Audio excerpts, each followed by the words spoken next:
किसी ने बहुत खूब कहा है, मुट्ठी बांधे जन्म लिया था, हाथ पसारे जाना है।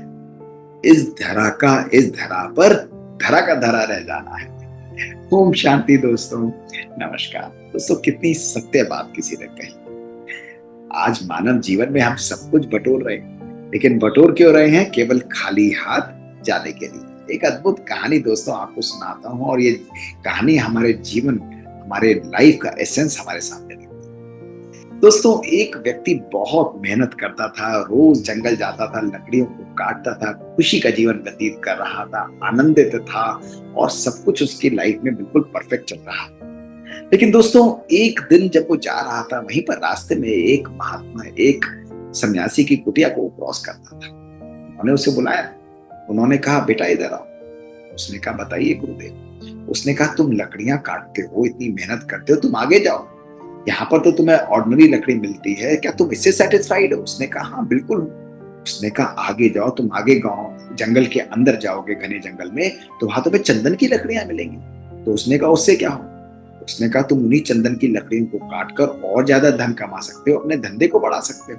बहुत खुश हुआ। उसके मन में आ गया, प्रलोभन था, लालच आया कि हाँ भाई मैं करता हूँ। दोस्तों, अंदर गया और चंदन की लकड़ियां उसे मिली। अब वो रोज जाता, चंदन की लकड़ियों को काटता, व्यापार उसका बढ़ता चला गया। दोस्तों, धन आता चला गया। बहुत खुश था, सुकून की लाइफ थी, सब कुछ समान, सब कुछ सुकून उसके पास था। दोस्त सन्यासी की कुटिया को क्रॉस करता जाता था, और जब एक दिन जा रहा था तो उन्होंने फिर बुलाया। उन्होंने कहा, बेटा इधर आओ। उसने कहा, बोलिए गुरुदेव, आपकी बड़ी कृपा रही, आपने मुझे वो रास्ता दिखाया, अब तो मेरे पास सब कुछ है।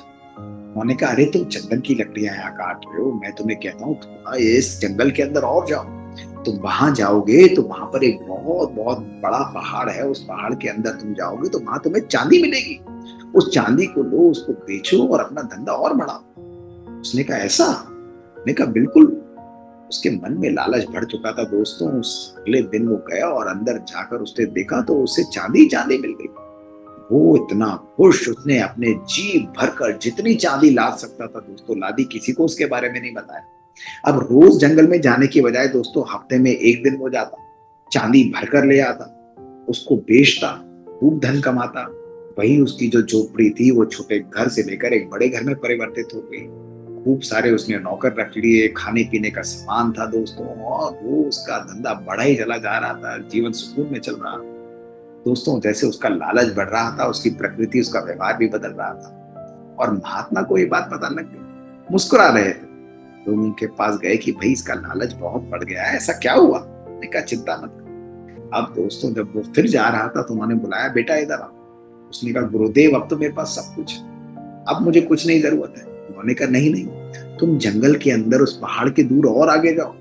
वहां पर जाओगे तो तुम्हें एक बहुत बड़ी खाई मिलेगी। उस खाई के अंदर एक और छोटी गुफा है, तुम केवल वहां पर जाना, तुम्हें स्वर्ण मिलेगा। उसके मन में इतना लालच, हैरान। उसने कहा, ऐसा? ने कहा, बिल्कुल। दोस्तों, वो वहां गया, उसे स्वर्ण भी मिला, और सारा स्वर्ण देखकर वो पागल। खूब सारा स्वर्ण उसने इकट्ठा किया, लेकर अपने बैलों पर लाद कर, अपने घोड़ा गाड़ी पर लाद कर आया। और दोस्तों, फिर तो वो पूरे शहर का सबसे समृद्ध व्यक्ति था। उसका लालच बढ़ चुका था, सारा स्वर्ण लिया, जिंदगी आराम से व्यतीत हो रही थी। अब दोस्तों, जब एक बारी वो वहीं स्वर्ण लेने जा रहा था तो वो सन्यासी मुस्कुराए। उन्होंने कहा, बेटा इधर आओ। वो उनके चरणों में गिरा, गुरुदेव अब मुझे कुछ नहीं चाहिए, मैं तो बिल्कुल शांत हूँ, बिल्कुल आनंदित हूँ। उसने कहा, नहीं नहीं, अभी एक चीज और है। उसने कहा, अरे भाई, नॉर्मल लकड़ी के बाद मुझे चंदन की लकड़ी मिली, चंदन की लकड़ी के बाद चांदी मिला, स्वर्ण मिला, उसके आगे क्या है? तो उस महात्मा ने उसे बिठाया। उसने कहा, अरे उससे आगे मैं हूं। तो व्यक्ति हैरान हो। उसने कहा, आप हैं, इसका क्या मतलब? तो उस महात्मा ने उससे बड़ी सुंदर बात की। उसने कहा, तुमने कभी बेटा सोचा या नहीं क्या? उसने कहा, क्या सोचना था गुरुदेव? उसने कहा कि ये, कि जिस व्यक्ति को चंदन की लकड़ी के बारे में मालूम, जिस व्यक्ति को चांदी के बारे में मालूम है, जिसको सोने के बारे में मालूम है, सब कुछ मालूम होते हुए भी वो इस झोपड़ी में क्या कर रहा है? वो जाकर स्वयं कहीं नहीं उसको बटोरता, वो तुम्हें पता दे रहा है। तो तुमने सोचा नहीं कि उससे आगे कुछ मुझे और ज्यादा प्राप्त हुआ और मैं हूं? तो वो हैरान हो गया, उसका माथा ठनक गया।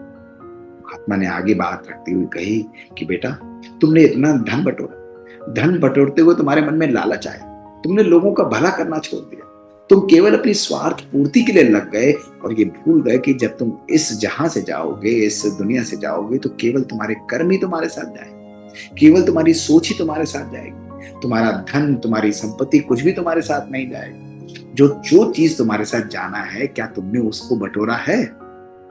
चुप। उसने कहा मुझे तो नहीं समझना। उसने कहा अपने जीवन में सुकून, अपने जीवन में लोगों की दुआएं, लोगों के लिए परोपकार करते हुए उनका प्यार, उनका स्नेह, उनका आशीर्वाद क्या तुमने अपने साथ लिया है?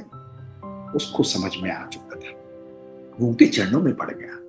उन्होंने कहा कि बेटा, धन और साधन जीवन में होना ये गलत बात नहीं है, लेकिन वो साधन जब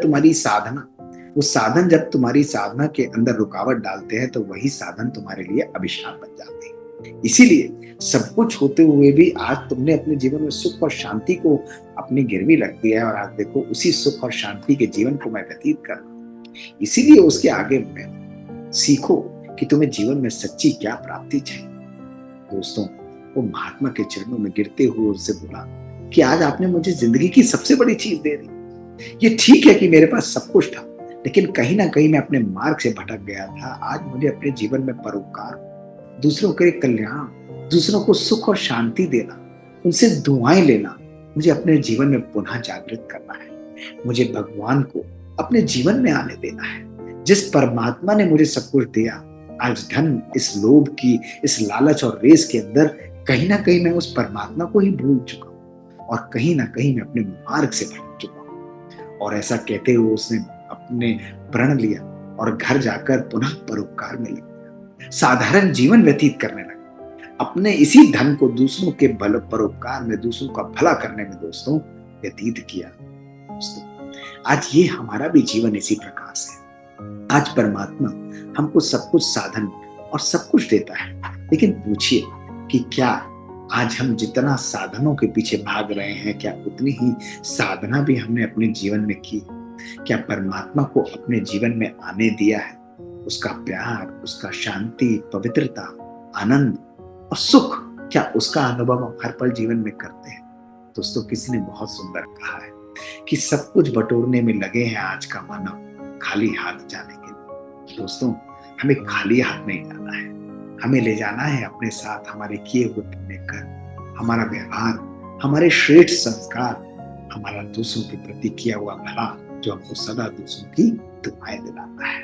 दोस्तों, धन भले बटोरिए, लेकिन पहले दुआएं बटोरिए, क्योंकि जिस व्यक्ति के पास दुआएं हैं, ब्लेसिंग्स हैं, वो जिंदगी में कभी भी गरीब नहीं हो सकता। धन उसके पास स्वतः ही आएगा। शुक्रिया दोस्तों। ओम शांति।